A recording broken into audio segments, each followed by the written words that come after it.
Someone commented the other day that they think it's so much fun to watch my videos when I'm super excited.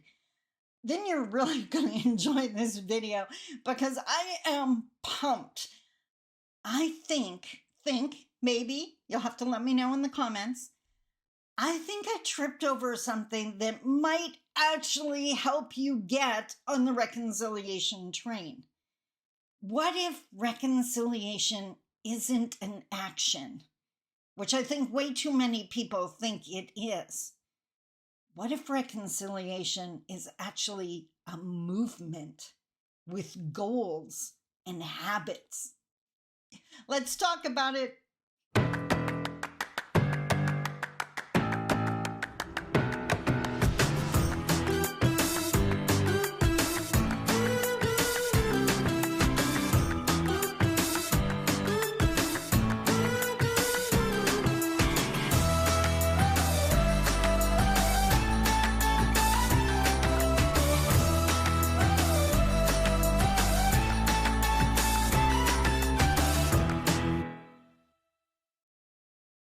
Bonjour.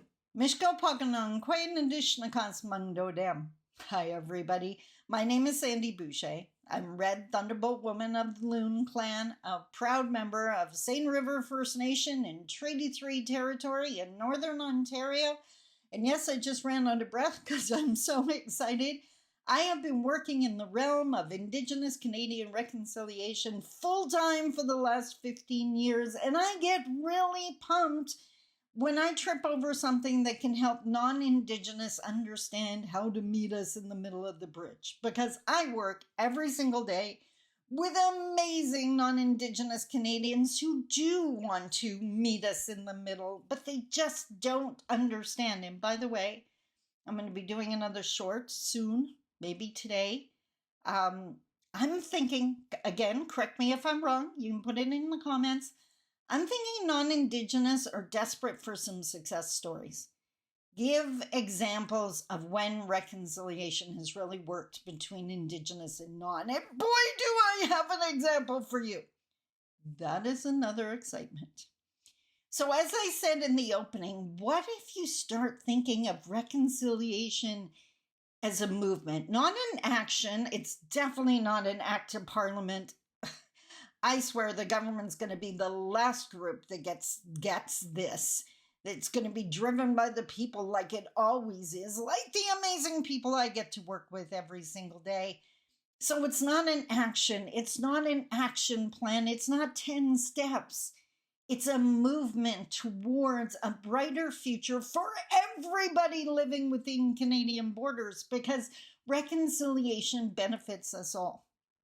So I mentioned that any good movement out there, and you can think there's a whole bunch of them, has goals and has habits that you can adapt that are going to help you push the movement forward towards your goals. So this is my list and my list alone. If you're Indigenous and on your healing path, I would love to hear what you think of these. So first and foremost, reconciliation, the actual reconciliation has to happen. So amends in a lot of cases have to be made. There was harm, so we got to take some action to make amends for that harm. I think part of reconciliation, the past and everything that Canada does and did to us, has to be freely and openly acknowledged. No more denial, no more minimization, no more excusing it. So that's the first big chunk. What is the goal of this movement? To get everyone owning Canadian history and making amends for the things that should have never been done, like taking our kids for generations. Okay? Another thing that this movement is moving towards, because that's not enough. That's not the only thing. We got to stop the harm. No more harm, right? A hashtag I've been using for years. So going forward, respectful collaboration now and in the future, making that the mode of operation, the standard operating procedure, respectful collaboration. No more exclusion of the Indigenous peoples. Looking around, are we at the table? That kind of stuff.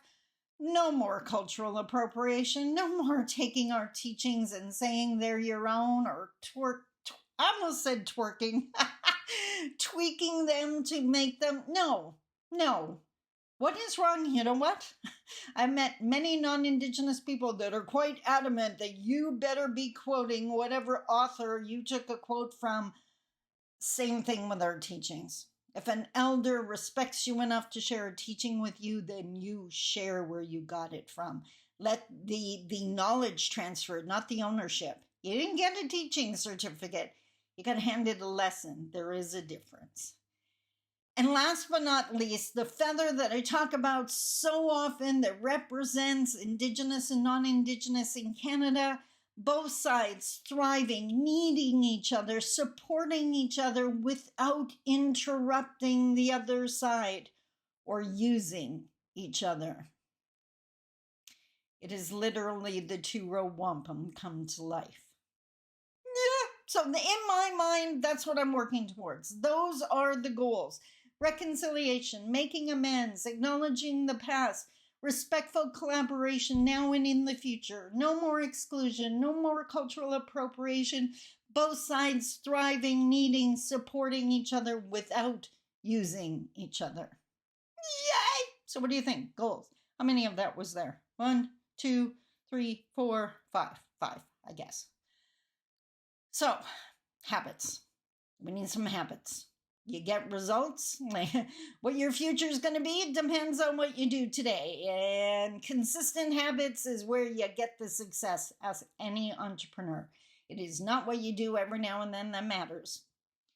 All of my non-Indigenous allies out there, what you do every now and then doesn't matter. It's what you do every single day. So I don't care if you wear an orange t-shirt if you sit silent the rest of the year. Got that? So what are some habits that we can do to move us towards those goals? First, learn about the past. This is your history, Canadian history. This is not Indigenous history. This is Canadian history. So if you live within Canadian borders or you want to learn about Canada, learn about the past. Learn about the residential schools.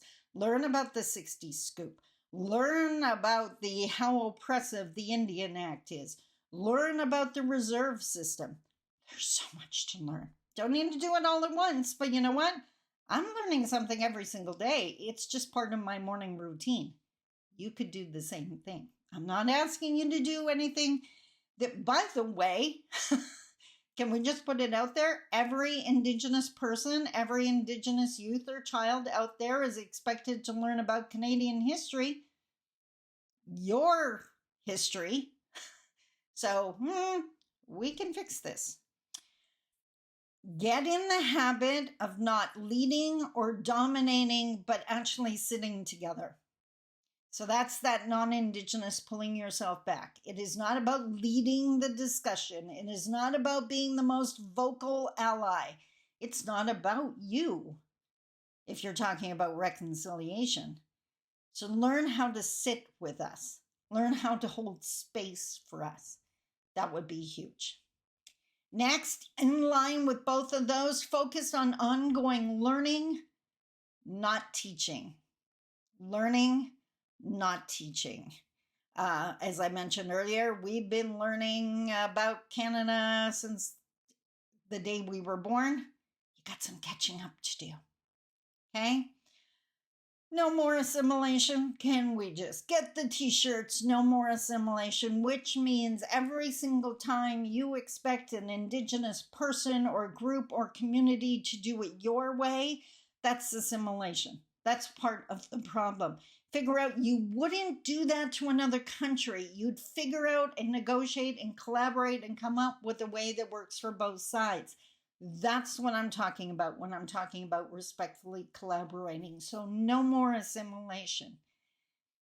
Inclusivity definitely has to be part of it. Get in the habit of looking around the table at whatever group you're at. Are there any Indigenous there? If they're not, fix that. Please. Invitations work. Invitations work. I'm going to put in a little disclaimer here. As long as you don't assume that they're just going to do it your way. They might have some just suggestions on how to tweak the agenda or whatever the case may be. And you got to be open to that if you actually want to collaborate. Okay?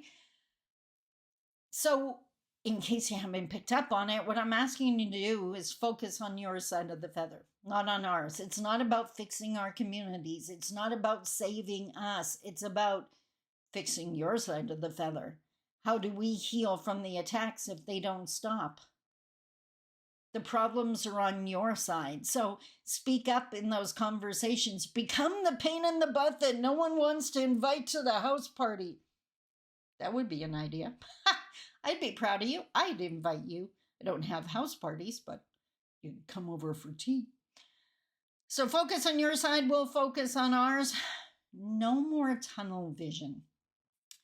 And what I mean by this is the fact that Canada has a habit of focusing on what they need without any regard for the price we might end up paying.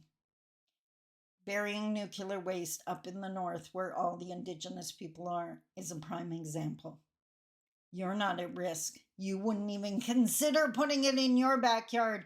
You have no problem putting it in ours.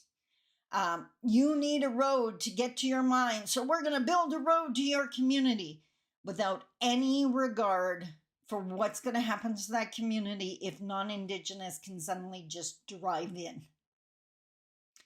You may think that your solutions are all wonderful. We may have a different view.